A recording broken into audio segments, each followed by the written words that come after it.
Cuma kalau makan udang, tuna, dia kumat itu. Ya, berarti dia ada faktor alerginya. Jadi harus dihindari yang membuat dia muncul itu. Kalau alergi, Bapak Ibu, jangan pusing, jangan juga mendengarkan terlalu banyak informasi di luar. Akhirnya anak atau adik kita jadi menderita gara-gara gak sembuh. Ada penyakit-penyakit memang dia tidak bisa disembuhkan, tapi namanya dikontrol. Contoh hipertensi, darah tinggi. Darah tinggi itu jangan khawatir minum obat. Obatnya apa? Contoh amlodipin yang sering di klinik atau di puskesmas, captopril. Nah, obat-obat ini memang ada chemicalnya, ada kimiawinya, tapi bertanggung jawab, ada batas kadar amannya. Nah, obat-obat ini diminum untuk apa? Supaya tensinya turun. Apa efek dari tensi turun? Seluruh organ-organ aman.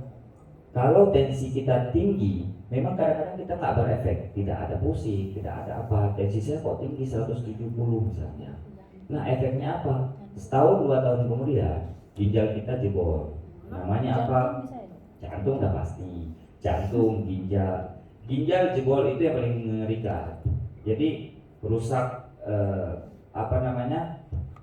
Filtrasinya, tempat penyaringannya itu, glomerulusnya rusak. Nah, itu harus dicuci darah.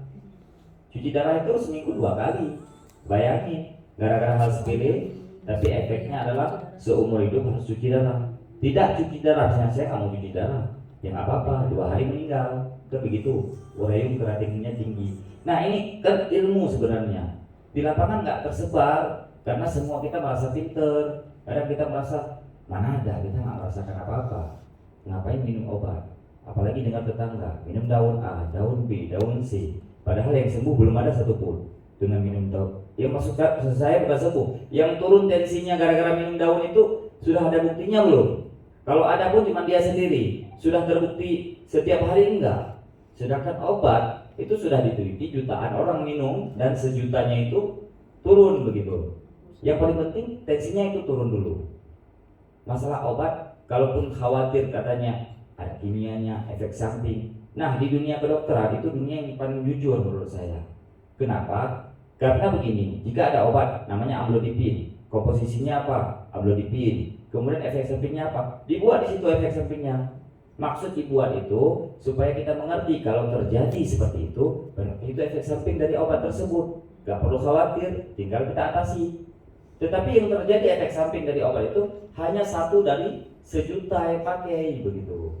Tapi saking jujurnya dunia pendidikan kita, jadi dijelasin di situ, dibuat supaya mengerti. Tapi gara-gara dijelasin itu akhirnya nggak mau minum obat. Contoh kalau darah tinggi nggak mau minum, kenapa? Pasti alasannya takut rusak ginjal, ya nggak? Nggak mau minum karena takut rusak ginjal. Padahal dengan tidak minum, ginjalnya yang rusak karena tensinya yang tinggi. Nah, itu salah satu efek dari tensi yang tinggi. Yang kedua apa? Stroke hemorrhagic, pecah pembuluh darah.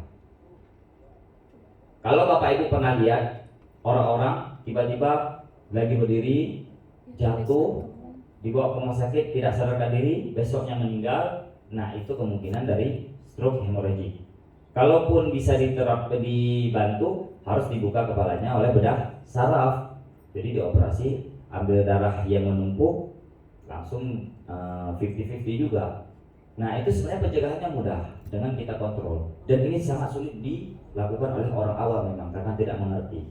Kalau kita yang sudah mengerti, kita sudah aman-aman aja. Tapi di lapangan kan kita sulit untuk mengasih tahu, apalagi orang-orang tua kita di kampung tidak mau tahu atau tidak. Semua terlalu terkesan obat nggak boleh kena ginjal, begini. Padahal dengan tidak minum obat, ginjalnya yang rusak karena tensinya yang tinggi. Gitu loh cara logikanya. Nah, saya juga objektif, tidak 100% saya banggain kedokteran juga. Tapi ada hal yang memang ini di dunia kedokteran belum ada solusinya begitu. Nah, dan jangan mudah tergiur dengan solusi-solusi yang tidak ada dasarnya. Nah, saya ketemu Bunda, beliau bilang produk kita ini herbal semua. Dalam artian beliau semaksimal mungkin akan mengubah ke herbal. Nah, saya menjadi pertanyaan karena kan kita dari medis, kita logik. Nah, kalau herbal ini biasa tidak bertanggung jawab terhadap efeknya, terhadap evidence based medicine-nya. Evidence based medicine itu adalah bukti ilmiahnya. Harus jelas, walaupun herbal nggak apa-apa. Tapi kan semua orang juga ikut-ikutan rusak herbal yang bertanggung jawab ini. Kan herbal ada dua, ada yang bertanggung jawab, ada yang tidak. Yang tidak ini kan semua. Misalnya contoh, glukoma, minum daun A. Nggak begitu konsepnya begitu. Misalnya gatel, minum daun B, daun C. Itu sering tuh. Bahkan ada dokter-dokter kalau lihat di, saya kesel banget itu. Ada salah satu dokter, saya nggak mau sebut namanya, mungkin Bapak Ibu tahu. Dia buat IG, dia terkenal sekali. Dia sudah tidak mau menjalankan pengobatan medis, tidak mau menjalankan pengobatan medis. Terus dia suarakan jurus sehat Rasulullah. Nah, dia jual nama Nabi di sini. Saya 6 tahun di pondok, Bu. Nah, Nabi itu fas'alu ahla dzikri in kuntum la ta'lamun. Jadi tanyalah ahlinya jika kau tak tahu, kata Nabi. Ahli di bidang kesehatan ya pasti dokter. Kalau seandainya Nabi hidup sekarang, pasti Nabi kalau sakit ke dokter, begitu logikanya. Begitu juga pada masa Nabi dulu. Kalau Nabi, ada yang dari sahabat datang ke Nabi, Nabi, aku mau nanam padi, gimana caranya ya? Ya jangan tanya aku dong, aku bukan ahli padi. Tanya fas'alu, itu turun ayatnya itu. Jadi maksudnya ini tidak bertentangan dengan Islam. Jadi sekarang kita di Indonesia terutama sangat mudah kita dibodoh-bodohin dengan agama begitu. Saya nggak menyalahkan agama itu penting.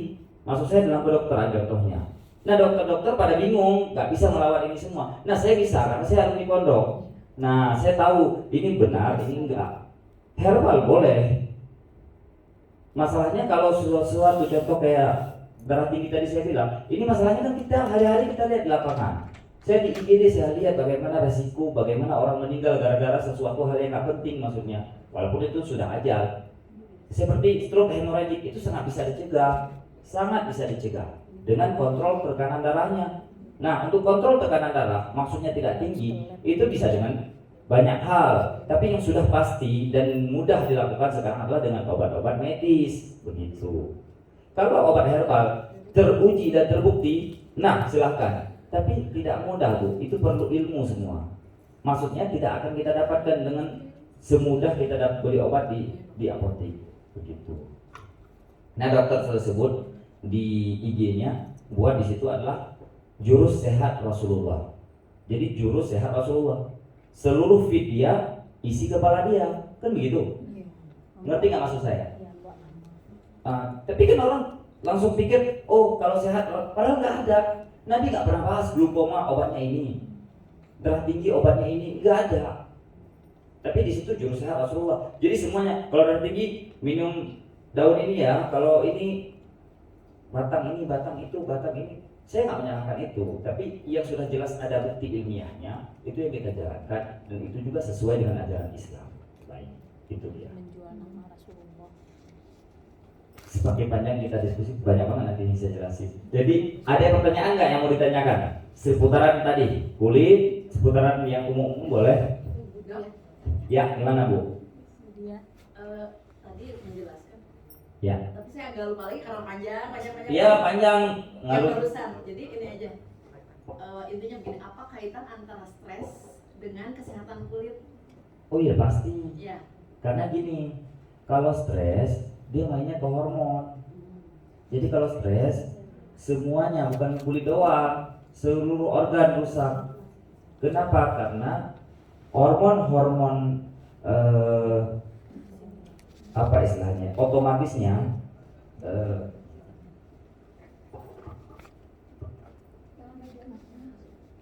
hormon simpatis dan parasimpatisnya bekerja berlebihan. Jadi seperti perut, misalnya contoh paling mudah saya logikakan ke perut. Perut kita ada lambung, ada usus halus, ada usus besar. Itu semua dipersarafi oleh saraf otonom. Nah, jika kontrolnya di otak, di parasimpatis itu tidak baik, maka efeknya adalah ke seluruh organ-organ yang dipersarafi oleh saraf-saraf otonom tadi, simpatis dan parasimpatis. Kalau kita stres, mau BAB bukan?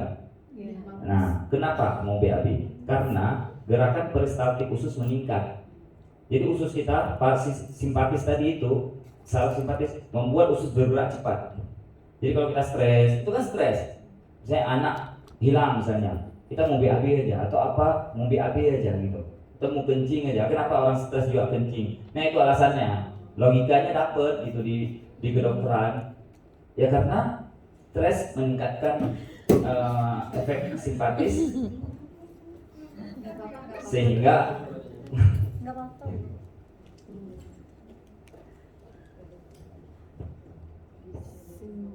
Simbiosis.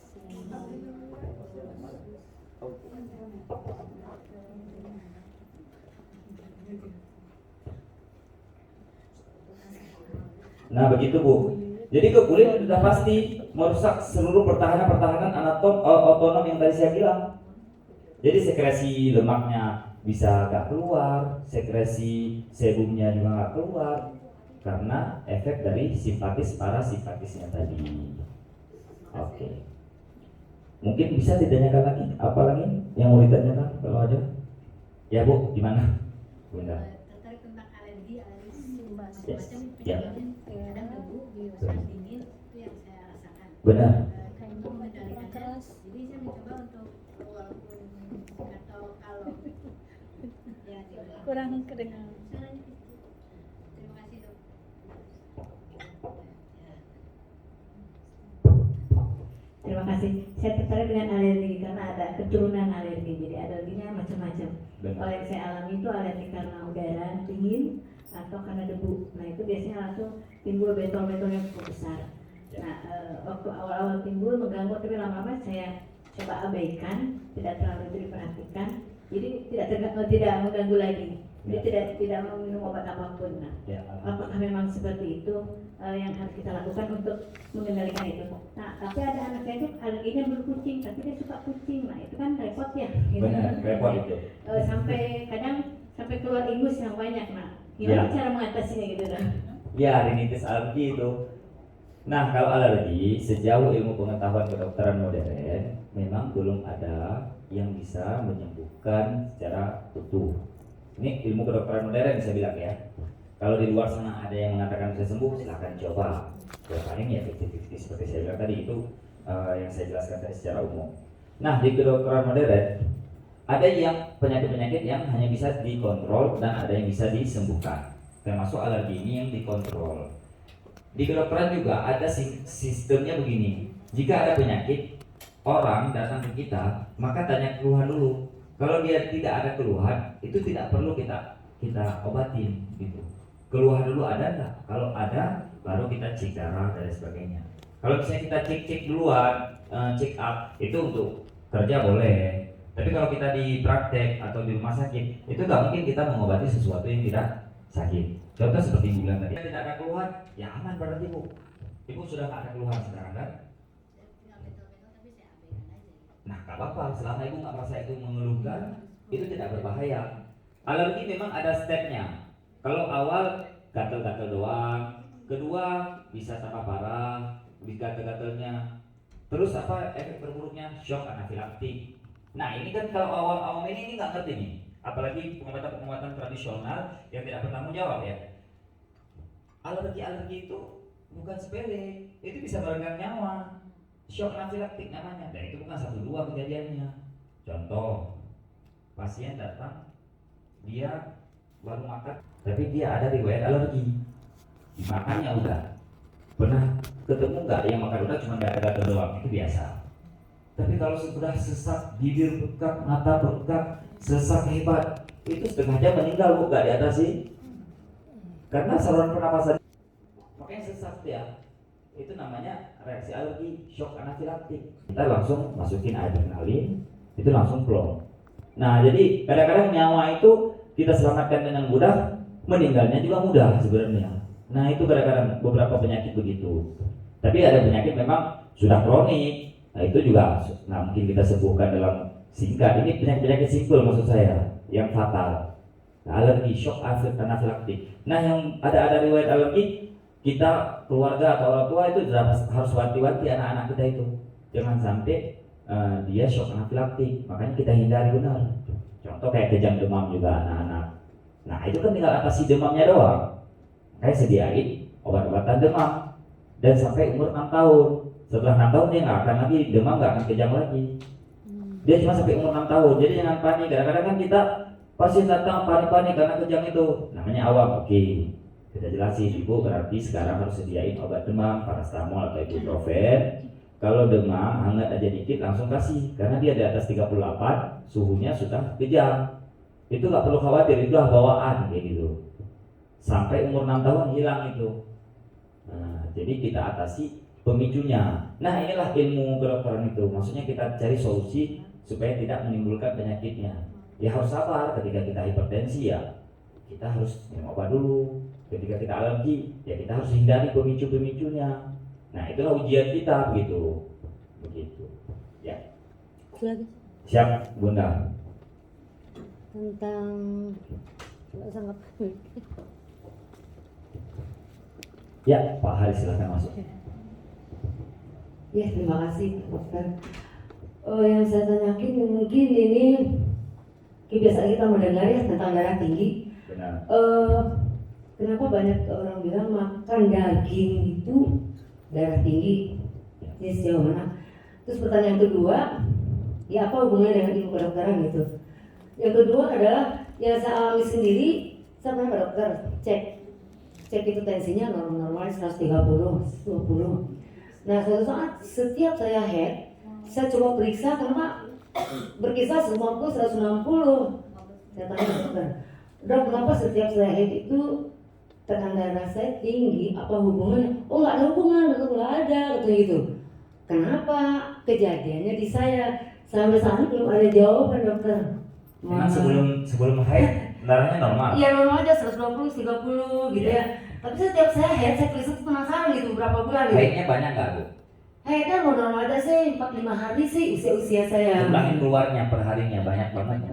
Standar aja sih, nggak terlalu banyak sih ya. Iya. Nah cuma setiap saya head itu rata-rata 50-90. Aduh saya salah apa makan daging nggak? Jadi ingatan makan daging itu perasaan cuma sedikit ya gitu ya.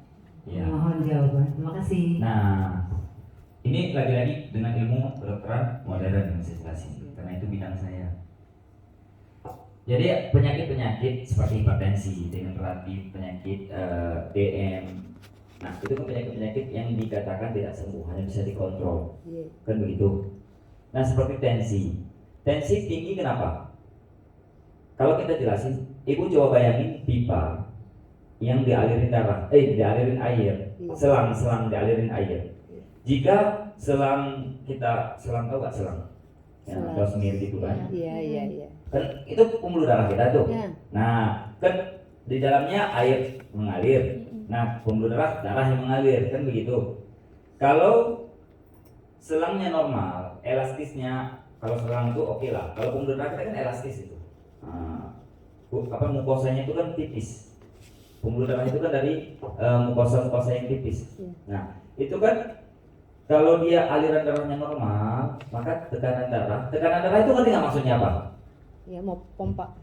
Ya, tekanan dari isi di dalam pembuluh darah itu setinggi apa? Iya. Cara mengetahuinya di mana? Dengan alat tensi itu.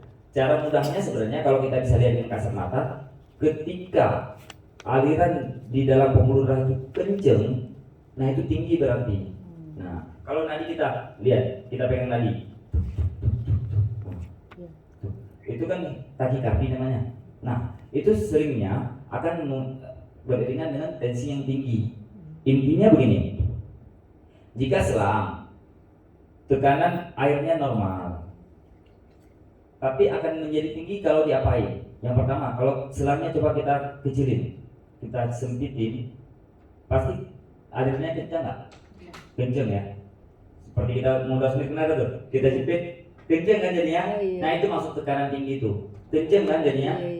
Nah, jadi tekanan darah tinggi itu bisa terjadi. Tekanan darah tinggi itu artinya kencang, tekanannya di dalam tinggi banget. Nah, bisa terjadi dengan apa? Yang pertama, penyempitan dari pembuluh darah. Bagaimana bisa pembuluh darah itu menyempit? Karena kaku, viskositas meningkat. Jadi karena kaku pembuluh darahnya, kenapa kaku? Karena kolesterolnya terlalu tinggi, lemak pun tinggi. Iya. Nah, itu yang menyebabkan kaku. Karena kaku pembuluh darah, dia nggak elastis lagi. Tekanan yang awalnya normal di dalam tubuh menjadi tinggi, jadi tinggilah dia. Nah seperti kita dosmir, kalau misalnya nggak ada ujungnya itu kita jepit, kan tinggi tuh, kenceng tuh airnya.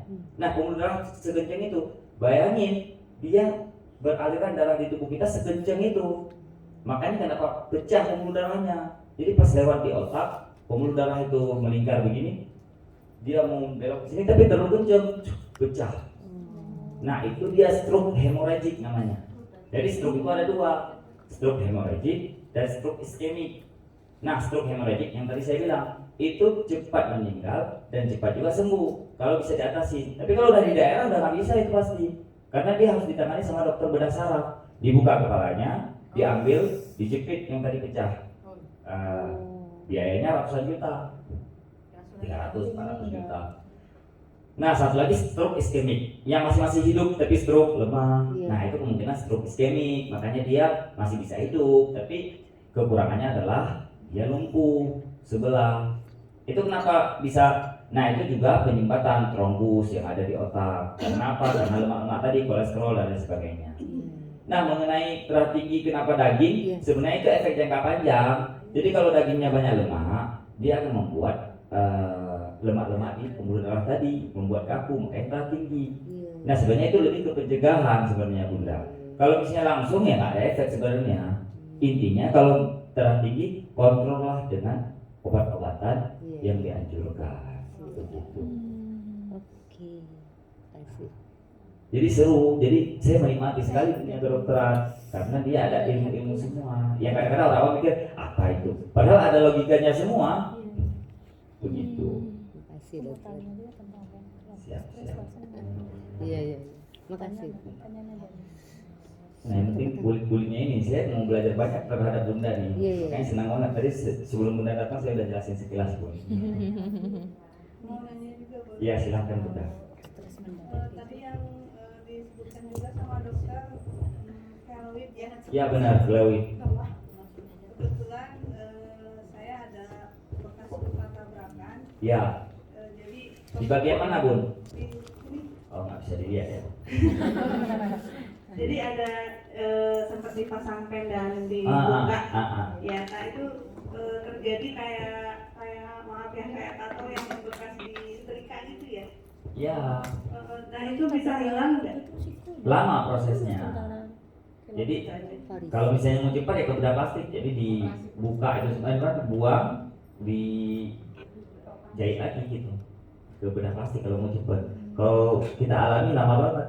Biasa kalau luka sering kita bioplasenton, sering dengar ya bioplasenton. Nah itu sebenarnya ilmu awam. Jadi kalau luka kan epidermisnya rusak tadi, rusak. Sebenarnya dia akan sembuh dengan sendiri ya nggak? Tinggal kalau epidermis doang ya, nggak masuk ke dermis. Kalau epidermis doang itu akan sembuh dengan sendirinya karena regeneratif. Jadi regenerasi sendiri kulit-kulit itu keratinnya. Tapi kita kadang beli bioplasenton. Bioplasenton itu ada plasenta. Nah itu yang menyebabkan menebal kadang-kadang. Sebenarnya cukup dengan antibiotik aja. Jadi kalau udah luka wajib ada antibiotik. Kenapa? Antibiotik itu artinya apa? Antibiotik yang hidup. Biotik itu bakteri maksudnya. Jadi kalau sudah luka, jadi permukaan tubuh terbuka. Jadi pasti akan masuk kuman. Kuman di sini bakteri. Kalau masuk bakteri, itulah dikatakan dengan infeksi. Kalau infeksi nggak sembuh-sembuh, yang awalnya lukanya 1 cm jadi 10 cm. Jika 10 cm sembuh juga, sepsis. Sepsis meninggal. Jadi semua ujung-ujung meninggal. Walaupun kita sehat ini juga meninggal ya enggak? Kita juga sehat ini juga ujung-ujung meninggal. Apalagi ada penyakit. Nah maksud saya relasi panjangnya ke sana. Luka kecil aman, maksud saya bukan sepsis langsung meninggal enggak. Tapi prosesnya infeksi itu begitu. Jadi kalau luka sekecil apapun pakai salep antibiotik, gentamicin, neomycin gitu. Atau kalau luka bakar namanya bornazin. Nah itu obat yang sebenarnya, bukan bioplasenton. Nah jadi jangan salah, kalau bornazin itu aman. Makanya kadang-kadang kenapa jadi menebal ya? Kalau itu gitu, kalau luka bakar kan ada tuh. Padahal coba diatasi dengan antibiotik ringan aja sebenarnya asal nggak masuk bakteri, insya Allah sembuh. Kecuali luka bakar hebat ya, seperti dermisnya sudah kena, nah itu dah harus masuk rumah sakit. Begitu.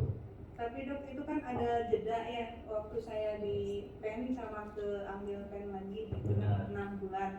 Terus saya sempat tanya, katanya kalau keloid itu ya nanti akan tumbuh lagi meskipun dibuang katanya. Itu jadi ya udah weh pasrah. Pasrah tapi cantik. Di bagian lain ibu ada keloid juga? Nggak ada. Nggak ada. Oh nggak ada, saya juga sempat operasi di belakang lipom, tapi enggak, itu rapi. Nah karena lipom itu kan memang di kulit dermis doang, kecil. Kalau misalnya pasang pad itu seluruh jaringan dari dermis, epidermis, dermis, hipodermis, otot semua sampai kan tulang paling ujung. Kan paling ujung dari tubuh kita kan tulang.